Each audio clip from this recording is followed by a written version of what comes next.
बच्चों, chapter 2 acid base and salt, class 10।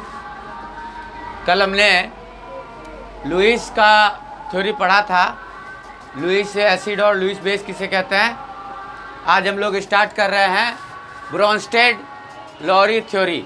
Bronsted-lorry theory, ये theory कहता है कि a Bronsted acid is an H+ ion donor. Acid जो होगा, ब्रोंस्टेड एसिड, वो H+ आयन को डोनेट करने वाला होगा। यानी एसिड जो है वो H+ आयन को डोनेट करेगा, H+ आयन का डोनर होगा। जबकि a Bronsted base is an H+ ion acceptor, और ब्रोंस्टेड बेस जो होगा वो H+ आयन को एक्सेप्ट करेगा, स्वीकार करेगा। यानी एसिड H+ आयन को देगा और बेस H+ आयन को लेगा। ब्रोंस्टेड थ्योरी कहता है कि ब्रोंस्टेड एसिड जो होता है वो H+ आयन को डोनेट करता है, जबकि ब्रोंस्टेड बेस जो है वो H+ आयन को एक्सेप्ट करता है, स्वीकार करता है। एग्जाम्पल, जैसे ये रिएक्शन आप देखिए, HCl हाइड्रोक्लोरिक एसिड और अमोनिया, हाइड्रोक्लोरिक एसिड और अमोनिया दोनों का एक्वियस सॉल्यूशन है। मतलब क्या कि HCl को भी वाटर में घोल दिया गया है और NH3 को भी वाटर में घोल दिया गया है। तो हमने देखा, हम जानते हैं कि HCl जो है वो H+ और Cl- आयन में डिसेक्ट होता है। तो ये H+ आयन डोनर हो गया। इसने H+ आयन किसको दिया? NH3 अमोनिया को दिया, और क्या बन गया? अमोनियम आयन बन गया, और क्लोराइड आयन जो है वो बचा रहा। तो HCl से H+ आयन किसको दिया गया? NH3 को दिया गया, जिससे अमोनियम आयन बना। और क्या मिला? क्लोराइड आयन मिला। तो HCl क्या हो गया? एक ब्रोंस्टेड एसिड हो गया। क्यों? ये ब्रोंस्टेड एसिड इसलिए हो गया कि इसने H+ आयन को दिया, और ये H+ आयन किसके साथ जुड़ा हुआ था? Cl- के साथ। तो ये इसका कॉन्जुगेटेड एसिड हो गया। HCl ब्रोंस्टेड एसिड हो गया, और NH3 क्या हो गया? ब्रोंस्टेड बेस हो गया। क्योंकि ये H+ आयन जो है वो NH3 को दिया, तो किस में बदल गया? NH4 पॉजिटिव में बदल गया। तो इसका मतलब ये बिल्कुल क्लियर हो गए हम कि ब्रोंस्टेड एसिड जो होता है वो एक्वियस मीडियम में H+ आयन को डोनेट करता है, जबकि ब्रोंस्टेड बेस जो होता है वो एक्वियस मीडियम में H+ आयन को एक्सेप्ट करता है। अब फिजिकल टेस्ट हम जान रहे हैं कि एसिड और बेस का हम पता कैसे लगाएं कि कोई भी सॉल्यूशन वो एसिडिक है या बेसिक है। तो पहला चीज़ उसके टेस्ट से पता लग सकता है हमें। एसिड का टेस्ट क्या होता है? सावर होता है। और बेस का टेस्ट क्या होता है? बिटर होता है। लेकिन ये बहुत डेंजरस है कि हम एसिड या बेस को क्या करें? टेस्ट करके पहचान करें, क्योंकि बहुत सारे एसिड और बेस जो हैं वो डेंजरस हो सकते हैं। इसलिए ये टेस्ट मेथड से एसिड और बेस का पहचान करना थोड़ा डेंजरस होता है। तो effect of indicator bye acid and base, तब हम क्या करते हैं? दूसरे मेथड से पहचानते हैं कि दिया हुआ सॉल्यूशन एसिडिक है या बेसिक है। तब हम लोग इंडिकेटर्स को यूज करते हैं। अब इंडिकेटर्स क्या होता है? An indicator is a chemical substance. Indicator एक केमिकल सब्सटेंस होता है which shows a change in its physical property, जो अपने फिजिकल प्रॉपर्टी में चेंज करता है, और वो भी फिजिकल प्रॉपर्टी में भी मेनली कलर और ऑर्डर, रंग और गंध में चेंज करता है। जब इस इंडिकेटर को ब्रॉट इन कॉन्टैक्ट में लाते हैं विथ एन एसिड और ए बेस, एसिड या बेस के साथ। यानी इंडिकेटर एक ऐसा केमिकल सब्सटेंस हो गया जो कि अलग कलर और अलग गंध देती है। कुछ इंडिकेटर अलग कलर देती है और कुछ इंडिकेटर अलग गंध देती है, जब उसे हम लोग एसिड और बेस के कांटेक्ट में लाते हैं। तो पहला आपका इंडिकेटर हो गया litmus paper. We are familiar with litmus paper. Litmus paper is easily available in our school laboratory. it is generally purple in color. Purple in color. So if we put the litmus paper into neutral solution, the purple color does not change. और वो purple colour का purple colour ही रहेगा। तो litmus को जब हम neutral solution के अंदर डिप करते हैं तो कौन सा कलर आता है? Purple colour. और लिटमस पेपर को जब हम एसिडिक सॉल्यूशन के अंदर डिप करेंगे तो वो पर्पल कलर किस में चेंज हो जाएगा? रेड कलर में। और जब हम लिटमस पेपर को बेसिक सॉल्यूशन में डिप करेंगे तो कौन सा कलर आ जाएगा? Blue colour. यानी पर्पल कलर किस में चेंज हो जाएगा? ब्लू कलर में। इसका मतलब क्या हुआ? अगर आपको कोई सब्सटेंस दे रखा है और आपको पता लगाना है कि वो एसिडिक है या बेसिक है, तो उसका सॉल्यूशन बना के हम लोग क्या करेंगे? उसमें लिटमस पेपर को डिप करेंगे। अगर लिटमस पेपर पर्पल का पर्पल कलर में ही रहता है तो न्यूट्रल सॉल्यूशन है। अगर लिटमस पेपर पर्पल से रेड में चेंज हो जाता है तब वो कौन सा हो गया? एसिडिक सॉल्यूशन हो गया। और जब वो ब्लू कलर में चेंज हो जाता है तो कौन सा सॉल्यूशन हो गया? बेसिक सॉल्यूशन हो गया। तो ये इजी मेथड हो गया दिया हुआ सॉल्यूशन एसिडिक है या बेसिक, इसे पहचानने के लिए। दूसरा इंडिकेटर है आपको मिथाइल ऑरेंज। ये मिथाइल ऑरेंज भी एक इंडिकेटर है जो कि अपने कलर में चेंज करता है जब हम इसे एसिडिक या बेसिक मीडियम में डालते हैं। तो जनरली मिथाइल ऑरेंज यानी ऑरेंज कलर का होता है ये। जब हम इसे न्यूट्रल सॉल्यूशन में डिप करेंगे डालेंगे, मिथाइल ऑरेंज लिक्विड होता है जिसे अगर हम न्यूट्रल सॉल्यूशन में डालेंगे तो ऑरेंज कलर रहेगा। जब हम इसे एसिडिक सॉल्यूशन में डालेंगे तो ऑरेंज कलर किस में चेंज हो जाएगा? रेड कलर में। और जब हम इसे बेसिक सॉल्यूशन में डालेंगे तो ऑरेंज कलर किस में चेंज हो जाएगा? येलो कलर में। मिथाइल ऑरेंज को अगर एसिडिक सॉल्यूशन में डालेंगे तो ऑरेंज कलर रेड कलर में चेंज हो गया। और जब बेसिक सॉल्यूशन में मिथाइल ऑरेंज को डालेंगे तो ऑरेंज कलर येलो कलर में चेंज हो गया। इसी तरीके से तीसरा इंडिकेटर फिनोप्थेलिन, ये भी कलरलेस लिक्विड होता है जो कि इजीली लेबोरेटरी केमिस्ट्री लेबोरेटरी में आपके स्कूल में अवेलेबल होता है। तो ये फिनोप्थेलिन वैसे कलरलेस होता है, जैसे आपका वाटर की प्रॉपर्टी से मिलता जुलता फिनोप्थेलिन की प्रॉपर्टी भी मिलती जुलती है वाटर से, तो ये कलरलेस होता है। तो जब इसे हम न्यूट्रल सॉल्यूशन में गिराते हैं तो कलरलेस ही रहता है, लेकिन जब हम इसे एसिडिक सॉल्यूशन में गिराते हैं तब भी कलरलेस रहता है।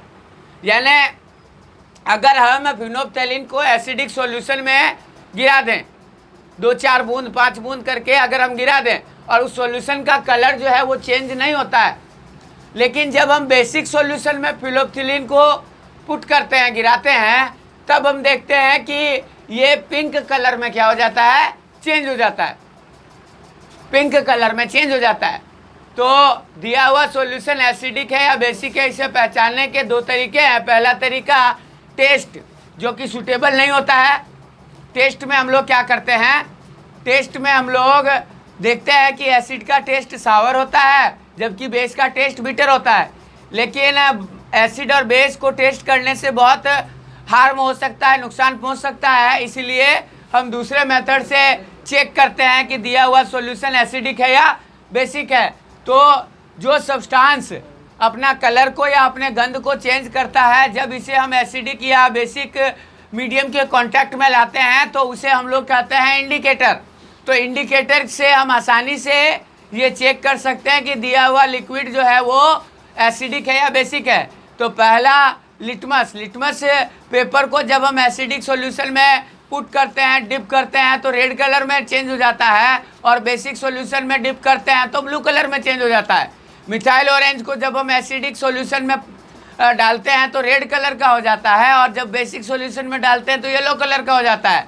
इसी तरीके से फिनोप्थेलिन को जब हम एसिडिक सॉल्यूशन में डालते हैं तो कलरलेस ही रहता है, और बेसिक सॉल्यूशन में डालते हैं तो पिंक कलर में चेंज हो जाता है। तो हमने देखा कि कैसे दिया हुआ लिक्विड एसिडिक है या बेसिक है, उसे हम लोग चेक कर सकते हैं। Now acid base reaction, acid base का केमिकल रिएक्शन। पहला reaction of acid and base with metal. Acid और बेस मेटल के साथ रिएक्शन कैसे करते हैं? We already know it very well that metal are very reactive elements. Metal जो होते हैं वो बहुत ज़्यादा रिएक्टिव एलिमेंट होते हैं, because they have free electron, क्योंकि इनके पास क्या होता है? फ्री इलेक्ट्रॉन होता है। So it is easily react with chemical substance and donate electron. तो ये किसी भी केमिकल सब्सटेंस से आसानी से क्या करते हैं, रिएक्शन करके उन्हें इलेक्ट्रॉन को क्या करते हैं, डोनेट कर देते हैं। तो जब हम मेटल को एसिड से मिलाते हैं, ये देखिए आप यहाँ एसिड को जब हम मेटल से मिलाते हैं तो क्या चीज़ें बनती है, साल्ट, हाइड्रोजन गैस और हीट बाहर निकलती है। जब हम एसिड को किसी एक्टिव मेटल से मिला, मतलब एसिड के अंदर अगर मेटल गिराते हैं तब वो क्या किस में कन्वर्ट हो जाती है, साल्ट, हाइड्रोजन गैस और हीट में कन्वर्ट हो जाती है। जैसे एसिड की जगह हमने ले लिया हाइड्रोक्लोरिक एसिड और मेटल की जगह ले लिया हमने मैग्नीशियम, तो क्या बना, साल्ट में मैग्नीशियम क्लोराइड और हाइड्रोजन गैस बाहर निकली। इसी तरीके से सेम चीज़ जब हम बेस और मेटल को रिएक्ट करवाते हैं, जब मेटल बेस से रिएक्ट करती है तब भी साल्ट, हाइड्रोजन गैस और हीट निकलती है। तो base plus metal react and salt, hydrogen gas is formed. तो हम देख रहे हैं बेस की जगह अगर हमने सोडियम हाइड्रोक्साइड ले लिया, मेटल की जगह हमने जिंक ले लिया, तो ये बन गया सोडियम जिंक ऑक्साइड जो कि एक साल्ट हो गया, सोडियम जिंक ऑक्साइड जो कि एक साल्ट हो गया, और हाइड्रोजन गैस इस केस में भी बाहर निकली है। तो हम ये पहचानने के लिए कि जो गैस बाहर निकली है वो हाइड्रोजन गैस ही है, उसे कैसे पहचान सकते हैं कि जब हम उस कंटेनर में, जिस कंटेनर में बेस और मेटल या एसिड या मेटल रिएक्ट किया है, उस कंटेनर की दीवार पर अगर हम उस कंटेनर के मुंह पर अगर हम माचिस की जलती हुई तीली को ले जाएंगे तो वो पॉप साउंड से जलेगी, तेज आवाज़ के साथ जलेगी, जो कि हाइड्रोजन गैस की प्रॉपर्टी है। हाइड्रोजन गैस जो है वो पॉप साउंड से जलती है, ये याद रखना आपको, क्योंकि ये अक्सर पूछ लिया जाता है कि अगर एसिड को हमने मेटल से रिएक्ट कराया और उसके बाद हम माचिस की तीली को उस कंटेनर के मुंह पर ले गए तो वह पॉप साउंड से जलती है, तो कौन सा गैस प्रेजेंट है, तो हम क्या लिखेंगे, हाइड्रोजन गैस, क्योंकि हाइड्रोजन गैस की प्रॉपर्टी है कि वो पॉप साउंड के साथ जलती है। तो H2 gas Burns with pop sound when lighted match stick brought near the reaction container. Container के अंदर, जिस कंटेनर के अंदर रिएक्शन हो रहा है उसके हेड रीजन में अगर हम जलती हुई माचिस की तीली ले जाएंगे तो वो पॉप साउंड के साथ क्या करेगी, जलेगी, जो कि हमें बताती है कि हाइड्रोजन गैस का प्रोडक्शन हुआ है।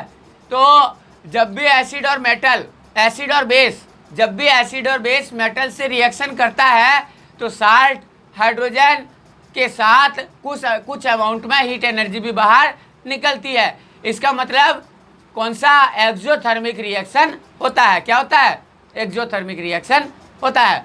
तो एसिड या बेस दोनों मेटल से रिएक्ट करती है और अपना रेस्पेक्टिव साल्ट में बदल जाती है, हाइड्रोजन गैस बाहर निकलती है और कुछ अमाउंट में हीट एनर्जी भी बाहर निकलती है।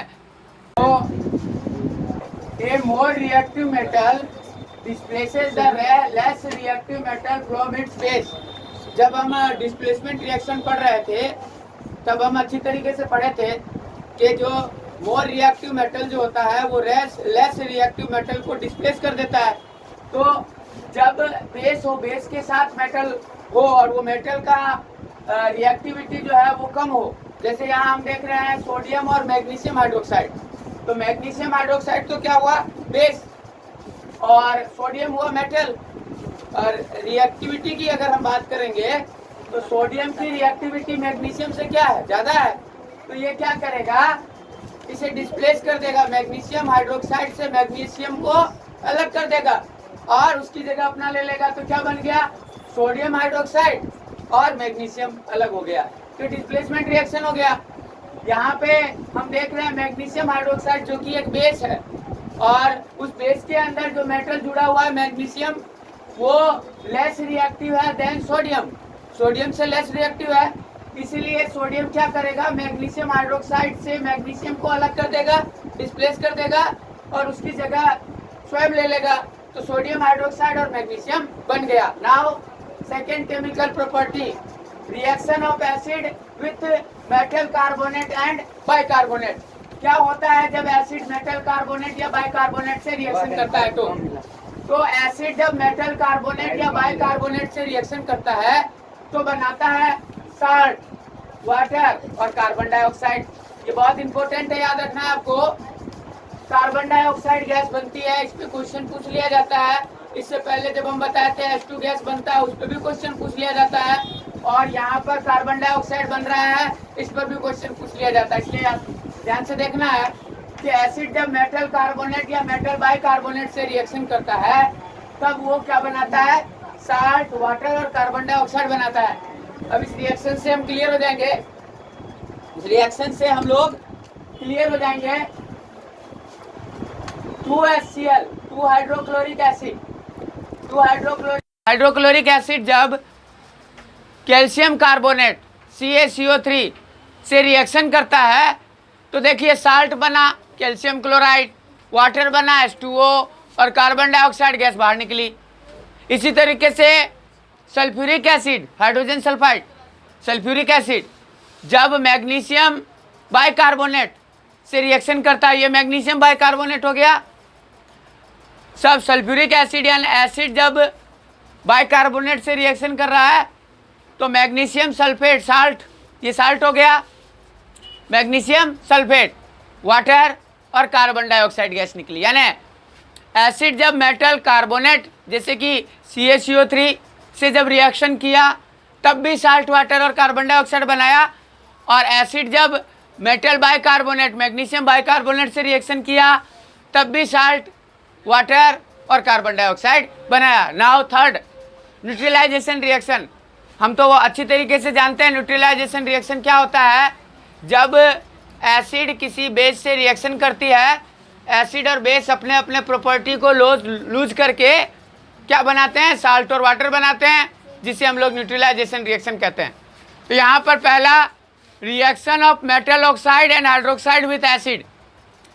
एसिड जब मेटल ऑक्साइड और हाइड्रोक्साइड से रिएक्शन करता है तो क्या बनता है? देखिए यहाँ पे रिएक्शन किसके साथ हो रहा है?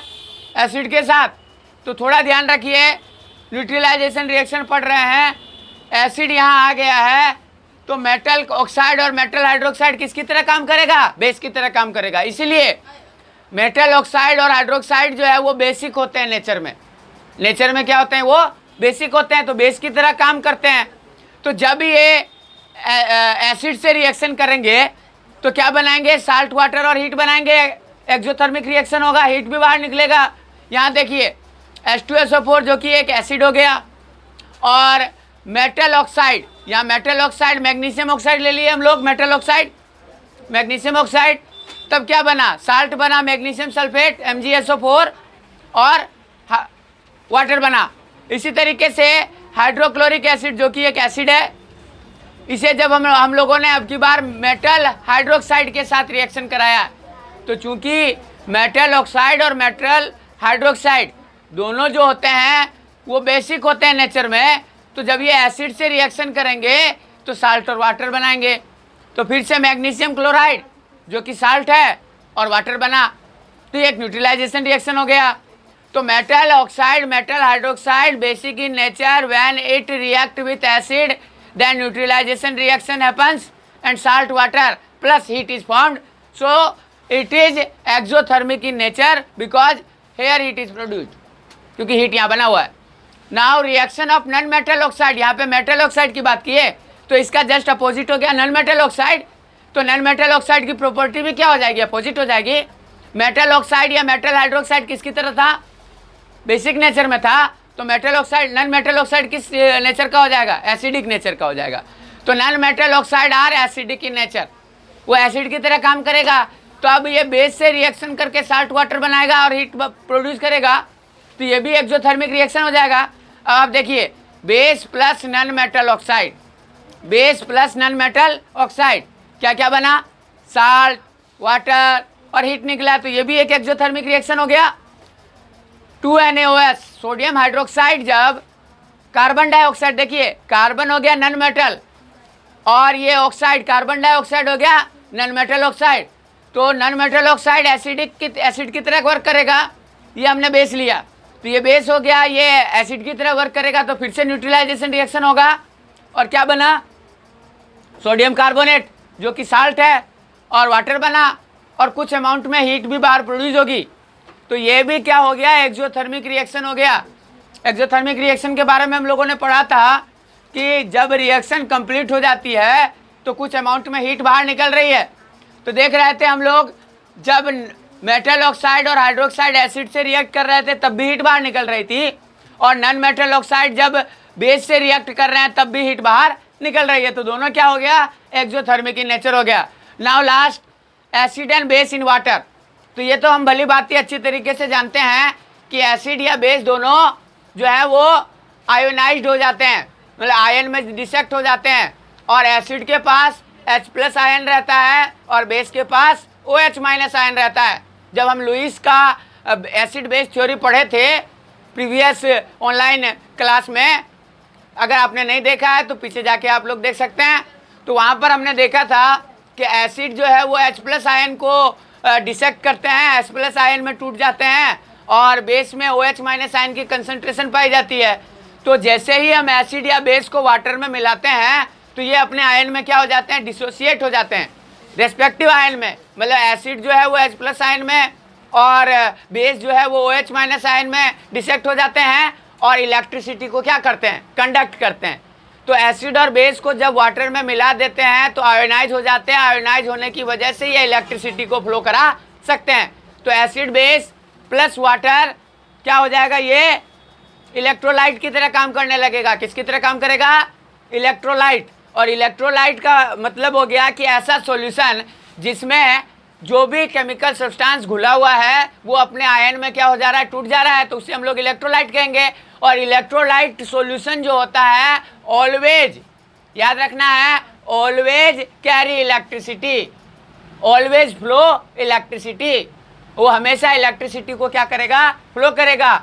अब क्यों करेगा, इसके लिए जनरल फिनोमिनन है, इलेक्ट्रोलाइट में फ्री आयन पाया जा रहा है तो फ्री आयन क्या करेगा, इलेक्ट्रिक एनर्जी को लेकर आसानी से क्या कर सकता है, मूव कर सकता है, इसीलिए क्या करेगा, इलेक्ट्रिसिटी को फ्लो करेगा। तो एसिड बेस को वाटर में जैसे ही हम घोलेंगे तो ये रेस्पेक्टिव आयन में टूट जाएगा, और इस वजह से जब हम इसके अंदर इलेक्ट्रिसिटी को फ्लो करेंगे तो वो इलेक्ट्रिसिटी को आसानी से फ्लो करेगा। That's all for today class, bye bye.